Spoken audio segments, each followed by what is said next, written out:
guest is, as your program chair for February, it's my honor to introduce our program for today.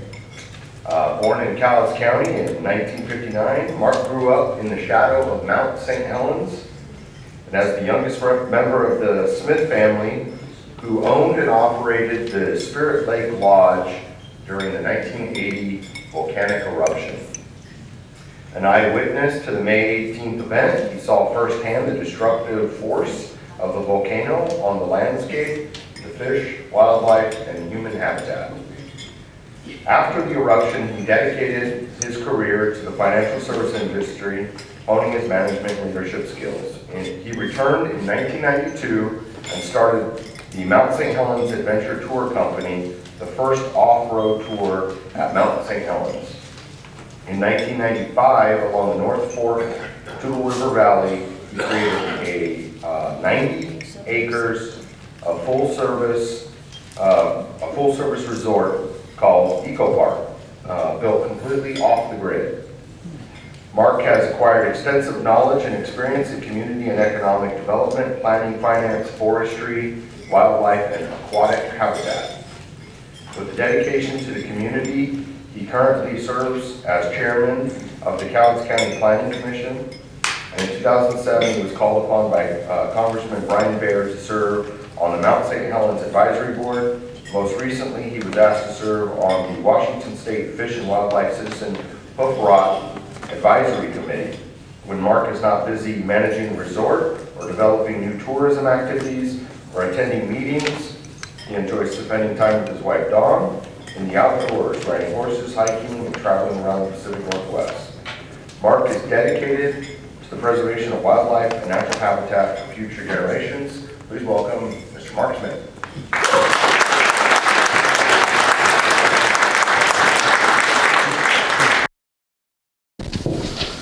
Thank you very much. I spoke to you folks last year, if you remember, some of you may have been here, about a rising problem that we've had in Southwest Washington that has been brewing for about 18 years. Before I get too far along, because I always get rushed it seems, is I'd like to thank all of you for allowing me to come back, and especially to Mr. Huff for bringing me back to kind of update you on where we're at. When I was here last time, I was looking for help, and evidently some of you folks were able to give me that help because the Washington State Department of Fish and Wildlife did establish this Citizens Hoof Rot Advisory Committee. That in lies the good news. Now for the rest of the story, the advisory committee, after a year and expenditures of up to $200,000, researching with institutions all over the world, including Washington State University and all the way to England and into New Zealand, have yet to identify the cause of hoof rot in Southwest Washington. Unfortunately, our elk seem to have gotten some type of a disease that we aren't able to identify. This seems troubling since hoof rot, I don't know how many of you folks have seen an animal with hoof rot out here. It's very disturbing. What we're finding out, serving on the committee and over a year's worth of research and 18 years of compiling data, is that the elk are only bringing us a message. The elk are identifying the problem. The problem that we're seeing today is habitat. When animals don't get sufficient habitat to sustain their body fat and conditions going into winter from summer to fall, they're very susceptible to disease. Unfortunately, the elk population that we have going into the fall are at about 75 to 80% of their body fat and nutrients that they need in the summer. Now, when you look out at Mount St. Helens, it's kind of easy to understand that, you know, back 34 years ago, the habitat was pretty desecrated. So what has caused this now after 34 years of growth? I mean, I'm sure a lot of you folks sitting out here, I know I recognize a lot of you seeing you go into the mountain, took your friends and family, went to Mount St. Helens, and you've all been told the same story. You know, this is a beautiful, pristine wilderness, untouched by human hands, set aside for future generations, and that we've seen nature erupt and come back and expand. And we're seeing some of the largest elk herds in the state. 4 years ago, Washington State bragged that we had over 12,000 animals at Mount St. Helens. You could go up at any one time and see a herd of bull elk, 100 of them at a time. You could see cows, calves. You took your friends and families to the Forest Learning Center, looked down on the valley floor, and you always saw elk going up there. So what has been the problem? And when you look at that area, you see all that forest land.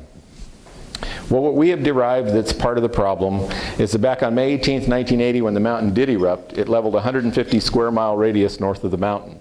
It desecrated, as you know, the elk herds, wildlife, and habitat, and much of the recreational activity around the mountain. But in our wisdom, we decided that we wouldn't hunt animals around Mount St. Helens. We'd make this zone around the monument where no human could go and do the activities that we did before the eruption. What that created was a false habitat for animals to come back and flourish. Now in that pristine wilderness, we did something else. We helicopter seeded the area for 10 years with non-native seed so we could stop erosion so that the mud flow didn't come on down through the Cowlitz or the Toutle, Cowlitz, and Columbia rivers and flood the cities of Longview and Kelso. Well, that 10 years of seeding created some habitat. At the same time, we went in and we salvage logged in private land next to the monument, taking out 48,000 acres of timber. It was a great situation for us. It gave us 3 years of logging jobs that we wouldn't have had, and then we reforested it. And if any of you have driven up there today, you see this magnificent forest, which is now 30 years old, about 25 to 30, and it's beautiful. But the problem is it's coming up at the same time, taking away the canopy under 48,000 acres. So we reduced the habitat that normally would be out there for wildlife by 48,000 acres. And then of course we have the mud flow and the sediment dam where we built a tunnel and backed up the river so that it would continue to hold back sediment from coming down to the Longview-Kelso area. And then there's the barren pumice plain in front of Mount St. Helens, where you've stood possibly, while you listen to the Forest Service interpreter tell you that this is a barren pumice plain in that untouched valley. Well, that's barren because we rerouted Spirit Lake through an 8,644-foot tunnel, 10 feet in diameter, taking 6.5 miles of the North Fork of the Toutle River that would run through that area and rerouting it to Coldwater. That rerouting didn't allow any of the seed or any of the nutrients coming out of the lake water to seed and take care of that barren pumice plain. If you look at the rivers when you drive up there, all the edges of the rivers have really nice growth. So the water carries new life. Then, in the 1990s, when some of you probably noticed that I was out raising money for feeding animals because we were feeding elk, I got into a lot of trouble with Washington State Fish and Wildlife because my brother and I had decided that these elk were really, really hungry in the winter, and we couldn't figure out why.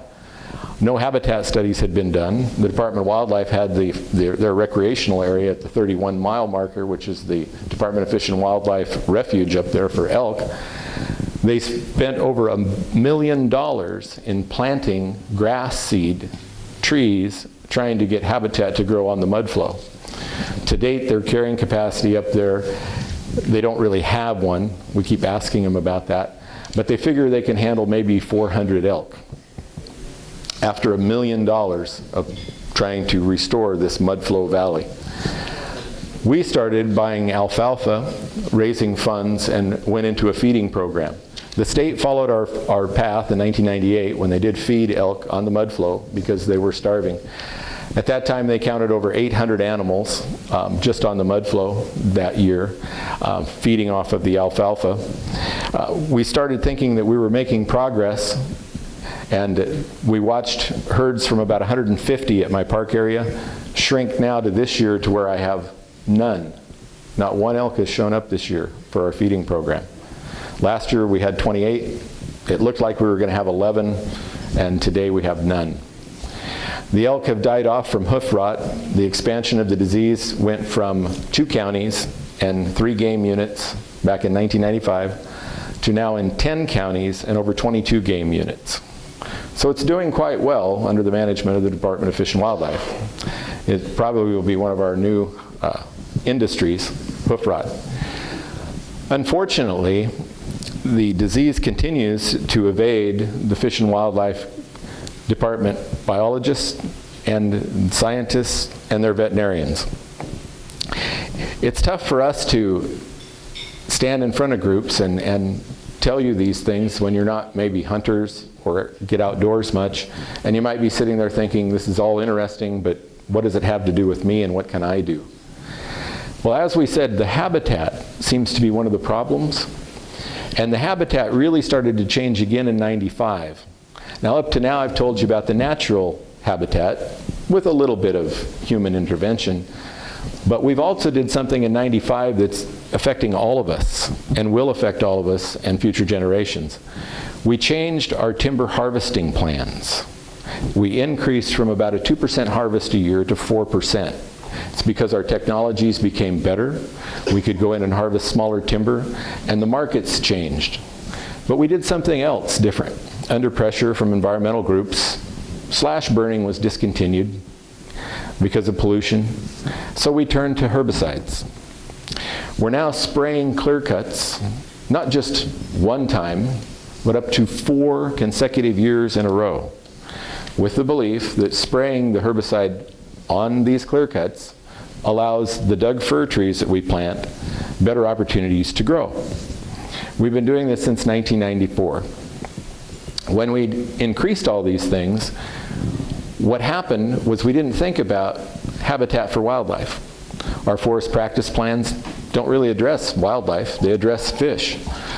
You have to go up and replace culverts in all the roads that you have for logging roads with plastic culverts so galvanized piping isn't there for fish recovery. You have to make sure nothing flows into the stream that's muddy. But for habitat, we didn't really address anything. And we didn't stop to think that 80 to 90% of the food source for our deer, elk, grouse, and other mammals running around up there are in those clear cuts or the edges of those clear cuts. So when we started herbiciding them, we eliminated the habitat. Today, we have eliminated 28% of the habitat a year with herbicide.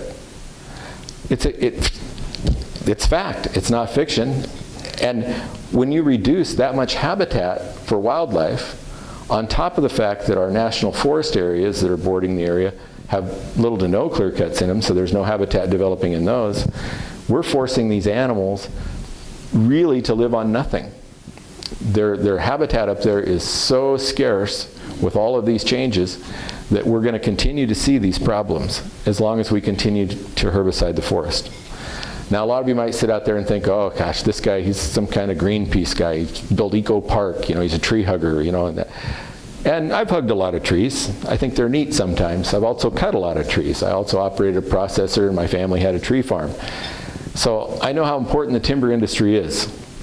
So in studying this herbicide thing, I found it interesting that the 10-year study for the timber company's use of herbicides yields less than 1% gain in timber growth.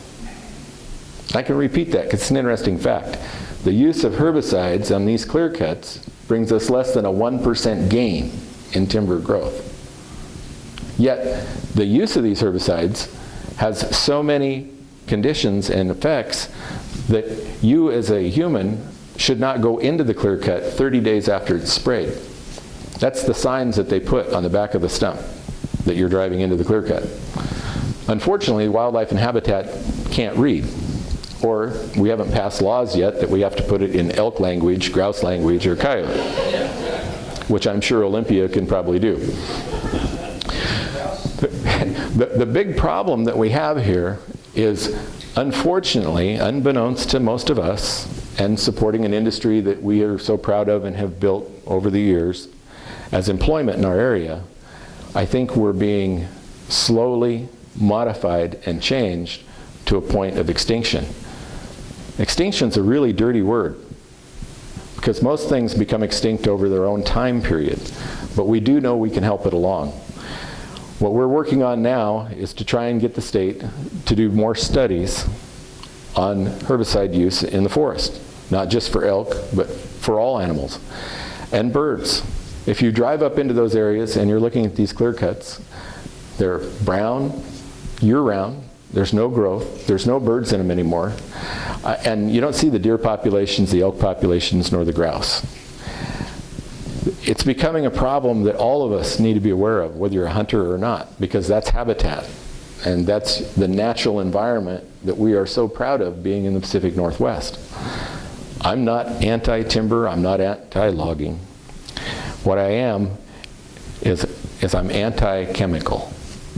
I believe very strongly that chemicals can be used practically, but when you take 3 toxins that are all so poisonous that they'll kill any living thing in a clear cut, mix them in a cocktail, spray them from a helicopter 300 feet over a clear cut, that the law says you're only spraying that clear cut, and we know that our ground's nice and flat and the winds are never blowing and there's no water in the area, that those chemicals are all staying there. And then when you do that for 4 years in a row, you basically have sterilized that landscape and you don't have the native plants and life coming back. So what I'm trying to be today, and I hope that I'm able to get you to recognize that there is a concern. It's an alarm. You know, whether you are dealing with developments along the Columbia River, housing developments in your backyard, Roundup in your own yard, or you're dealing with the timber industry and the agriculture industry, where the DNR is the #1 user of herbicides in the state. It's not just private industry. We need to be aware of what these chemicals are doing to the environment. When I was young growing up, I used to hear these environmental messages and I'd go, yeah, I don't have time for those, you know, this is not going to bother me. Now, as I get older and I see the changes, I've witnessed the changes. The gray hair, the time, the experience does make you more mature, does make you more aware. And I would like to see future generations in Cowlitz County be able to experience the habitat, wildlife, and the forests that we have for us today.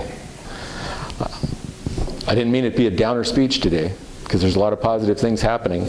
The last time I spoke to you folks, we got this committee formed. So I'm hoping that if anyone on this committee, or anybody here today, would like more information on that, you can sign up. We do have a mailing list that we're sending information out to. If you do have any help with your legislators or that, what is the harm of studying this and possibly trying to go back to being able to slash burn and get rid of the chemicals from the forest? I am prepared to answer any questions you have today too. Our next meeting will be next Wednesday with this hoof rot committee. Yes, sir. What you talked about today, I agree with you 100%. There's a number of friends of mine and I that came up with the same conclusion a while back. My question is, we do have legislators that have ties to these timber companies and whatnot, or who's the representative out of Kalama? Ed Orcutt. He's also a forester. He's a forester. What's he doing? Is he doing anything? Another thing, before you answer that question, this goes down to the river. Oregon doesn't seem to have any hoof rot. Do they have different legislation there? They're using different methods or what? You bring up 2 really good points. The first one I can comment to Mr. Orcutt. I've known Mr. Orcutt for several years, and Ed's always deemed that he's a forester and for forest practice support. Today, if you read his newsletter that he just sent out in response to the government, he's concerned about the transportation bill, he's concerned about creating jobs, and he hasn't mentioned one thing about the habitat, fish, wildlife in our area. Now I know Ed, he's a good man, he should be perfect for this job, but he hasn't either gotten the inspiration or taken the time to really look into elk and hoof rot. And I think that any of us that are in his district could do us a favor by giving him a call, and maybe we can get him moving along. The last time we got him moving along, if you remember, the Director of Fish and Wildlife was replaced. So that can kind of help us. And the second thing to the Oregon question is Oregon does have different regulations. If you look online about herbiciding in Oregon, they actually found herbicide chemicals in humans that surround some of the clear cuts back 10 years ago. So Oregon has changed and looked at modifying their procedures quite a bit. They're a little bit ahead of us in that area. And most places don't do it 4 years in a row. We're using way too much chemical in this area. Yes, sir. Was there another question? Yes, sir. I used to be a veteran out of flagship in Vietnam, and we used to spray herbicides called Agent Orange. And my planning officer said, Sergeant Martin, you don't have to worry about it. It's not going to kill you. I spent 40 years working at the VA in Longview, dealing with service people from Vietnam, realizing that wasn't really true. So I understand the situation. And now I'm suffering from Agent Orange. So we need to do Thank you. The sad news is, if you look at the chemical compounds and the chemical companies that created Agent Orange, they are the same chemical compounds that we are using today on our forests.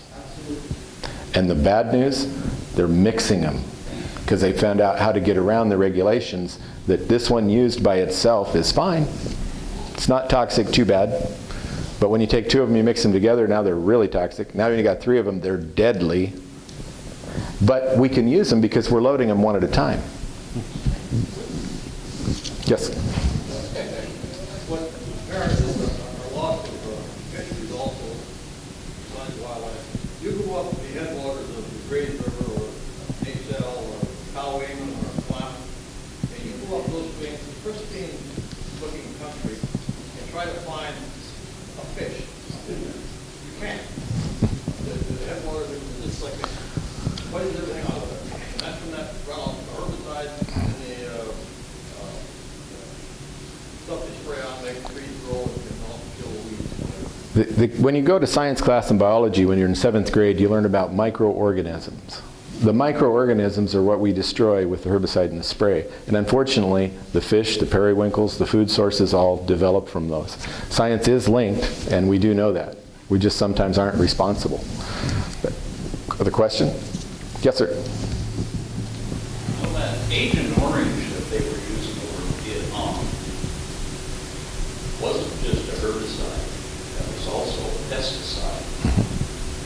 The pesticide mixed with the herbicide is what's creating cancer in almost heads. We had several customers in my store that had to go to the VA hospital every week to get treatments because of the cancer on their legs. But that was a mixture, that wasn't a clean herbicide. One of them was a 2,4,5-D instead of 2,4-B.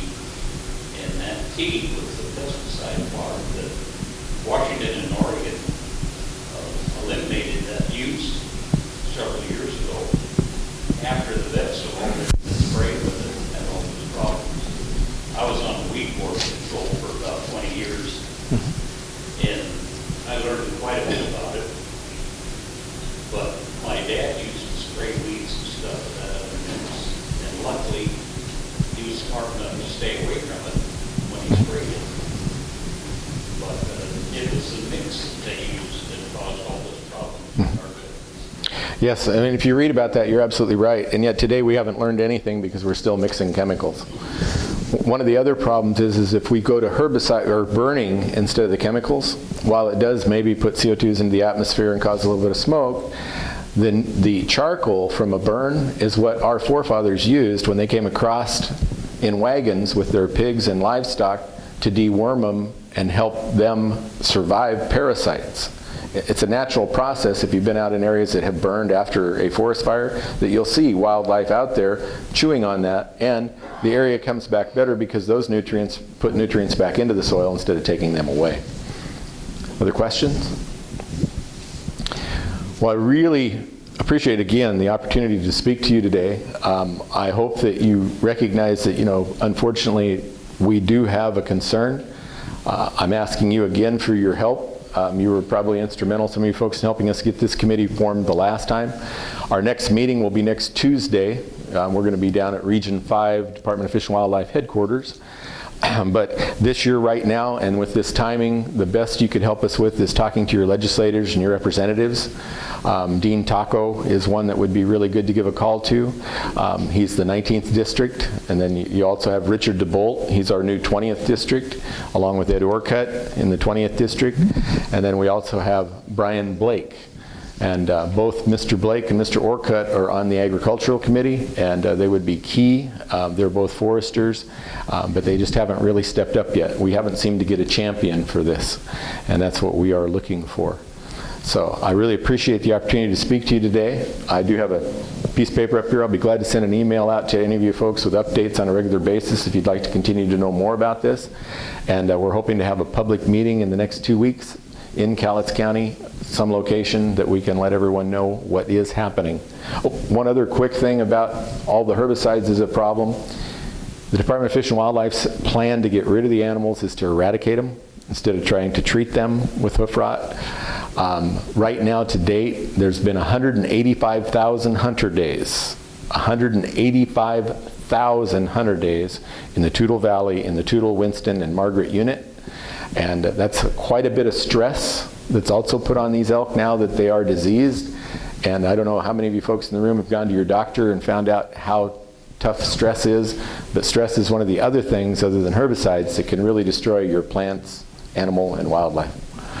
And it's not real good for humans either. So I really appreciate the opportunity to speak to you, and I hope that you can help us here in the future. Thank you very much. Thank you. Mark, thank you. Thank you very much for coming and giving us this increased insight of the problems that are occurring in our county. And remembrance, I'd like to give you thank you. this cup. Hopefully you can have a cup of cheer that will help. I will. Thank you. Thank you.